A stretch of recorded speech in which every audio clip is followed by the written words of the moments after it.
Como é de domínio público, fomos surpreendidos ontem com a confirmação do Tribunal Superior Eleitoral na mudança da representação dos deputados federais. A ressurreição do tema, na minha visão, intempestiva, altera a composição das bancadas de 13 estados. A equivocada decisão é mais um capítulo de um eterno aprendizado. A República está assentada sobre 3 poderes harmônicos e independentes, não podendo nenhum deles se insinuar ou grilar competências alheias. Em todos os momentos que essa invasão se insinuou, este parlamento reagiu dentro da lei para evitar a usurpação de poderes. Foi assim que o Supremo Tribunal Federal, após a reação da mesa do Senado Federal, proibiu, por exemplo, o controle prévio sobre constitucionalidade de matérias ainda em apreciação.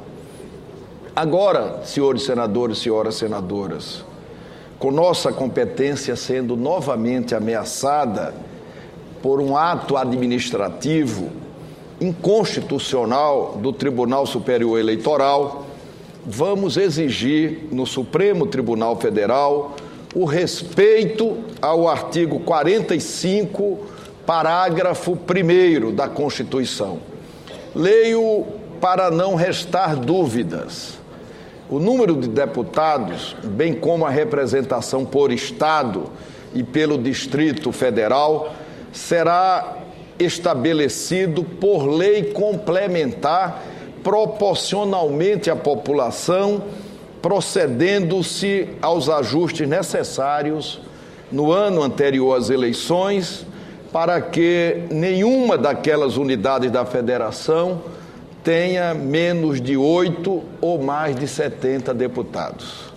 O enunciado constitucional ofusca por ser absurdamente claro, o que pode ser mais cristalino que essa redação. O TSE, como todos sabem, não tem competência para fixar o número de deputados por estado. Esta prerrogativa é exclusiva do Congresso Nacional e não me recordo, sinceramente, de nenhuma delegação neste sentido. Competência não é fruto do desejo ou da vontade. Competência tem quem pode, não quem quer. O que o Tribunal Superior Eleitoral está fazendo reiteradamente é um bullying institucional. A recorrência do tema surpreende, confundindo-se até com obsessão. Em dezembro do ano passado, nós promulgamos aqui no Senado Federal o Decreto Legislativo 85, restabelecendo nossa competência legislativa e sustando a eficácia da norma flagrantemente inconstitucional. Foi uma contribuição do Parlamento que, antes de estimular uma crise entre os poderes, fortaleceu, sem dúvida, a democracia. É o Estado funcionando com o sistema de freios e contrapesos previstos na lei fundamental. Só o poder limita o poder. É assim que funciona, por exemplo, quando o Executivo veta uma lei. É assim quando o Parlamento derruba um veto presidencial. É assim quando o Judiciário declara a inconstitucionalidade de uma lei. E é assim quando o Poder Legislativo promulga decreto legislativo para zelar pela sua competência legislativa. O decreto legislativo serviu para barrar a primeira iniciativa do Tribunal Superior Eleitoral, em abril do ano passado, de alterar administrativamente as bancadas de 13 estados da federação. O decreto não foi elaborado para alterar a representação, mas para impedir que o Tribunal Superior Eleitoral o fizesse diretamente sem a lei complementar. A decisão neste momento gera, como todos sabem, muita insegurança e intranquilidade. Isso porque as convenções partidárias começam a acontecer a partir de 10 de junho.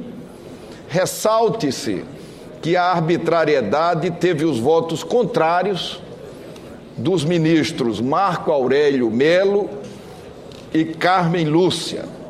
O decreto legislativo, todos recordam, resultou de projeto apresentado pelo senador Eduardo Lopes, respaldado pela Comissão de Constituição e Justiça e pelos plenários das duas casas.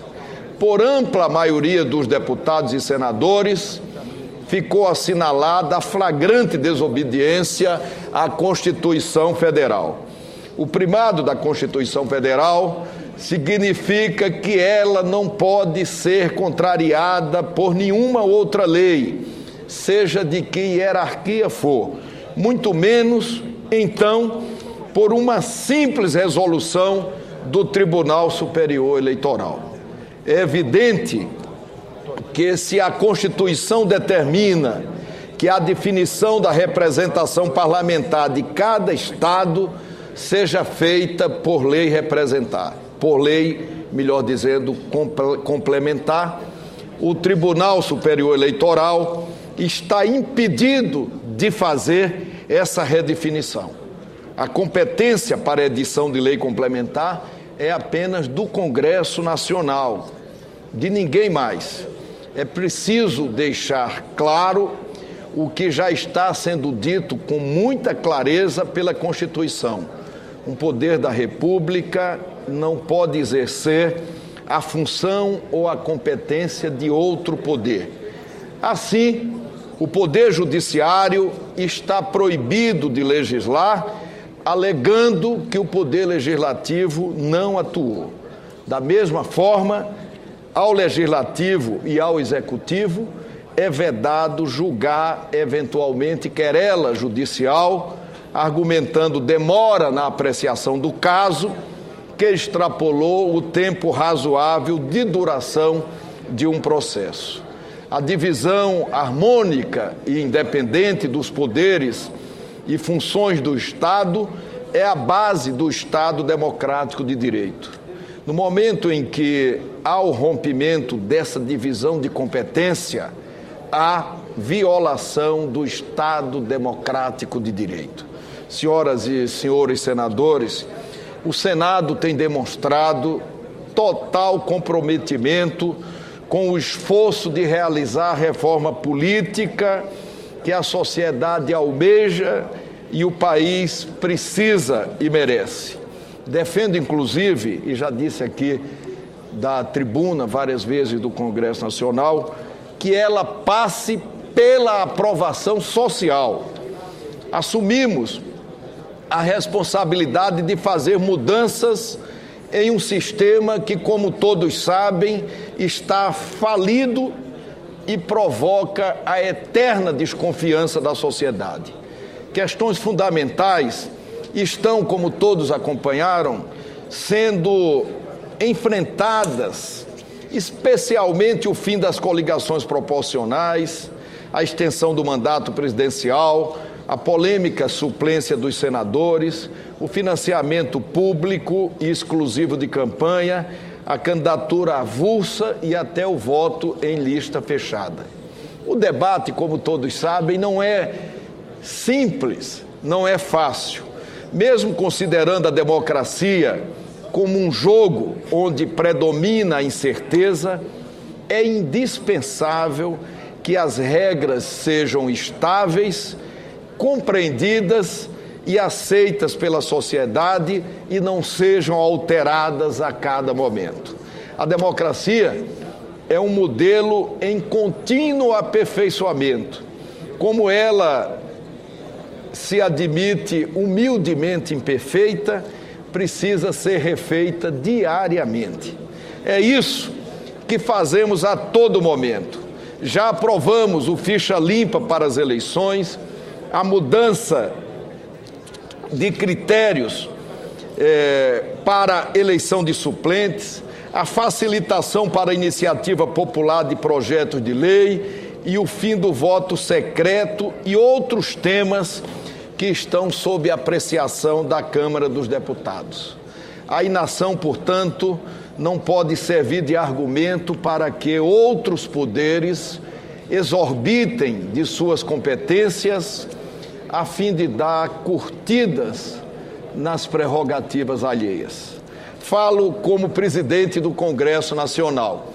Quando me dirigia ao plenário e rapidamente falava com jornalistas, um jornalista me perguntou se Alagoas perdia ou ganhava com a alteração da representação em função de resolução aprovada pelo Tribunal Superior Eleitoral. Não se trata, eu brinquei com o jornalista, do velho jogo do perde-ganha. Mesmo que Alagoas ganhasse, mesmo assim, o Tribunal Superior Eleitoral estaria usurpando a competência do Congresso Nacional e nós não poderíamos aceitar. Por isso, convocamos para 19 horas, tanto eu quanto o presidente da Câmara dos Deputados, deputado Henrique Eduardo Alves, uma reunião da mesa diretora das duas casas, do Senado e da Câmara dos Deputados, para nós autorizarmos a impetração de uma ADC, de uma ação direta de constitucionalidade para fazermos valer, melhor dizendo, a competência constitucional exclusiva do Congresso Nacional. Não concordando, evidentemente, com essa decisão que instabiliza ainda mais, amplia a insegurança jurídica e faz com que os olhos da nação se voltem para uma situação de um sistema político que, como todos sabem, já disse e repito, está falido e insustentável. Eu vou rapidamente conceder a palavra